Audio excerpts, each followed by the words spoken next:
समय र परिस्थितिले बाधिएपछि आफ्नै मान्छे पनि टाढिँदो रहेछ।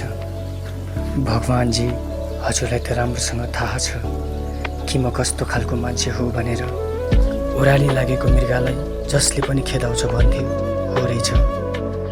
आज मलाई थाहा भयो। तर हरेस खाँदिन, म केही गरेर देखाउने छु यो समाज अनि यो संसारलाई।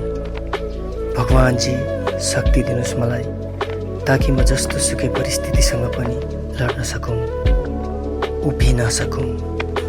बल दिनुहोस् भगवान, बल दिनुहोस्।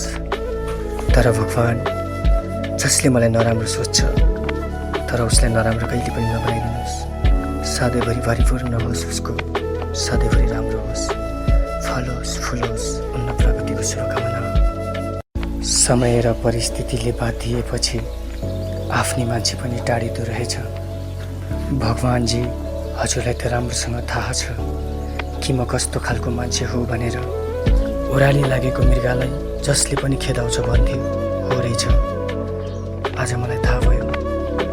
तर हरेस खाँदिन, म केही गरेर देखाउने छु यो समाज अनि यो संसारलाई। भगवानजी, शक्ति दिनुहोस् मलाई, ताकि म जस्तो सुकै परिस्थितिसँग पनि लड्न सकौँ, उभिन सकौँ। बल दिनुहोस् भगवान, बल दिनुहोस्। तर भगवान, जसले मलाई नराम्रो सोच्छ, तर उसलाई नराम्रो कहिले पनि नबनाइदिनुहोस्। सधैँभरि भरिपूर्ण होस् उसको, सधैँभरि राम्रो होस्, फलोस् फुलोस्, उन्न प्रगतिको शुभकामना।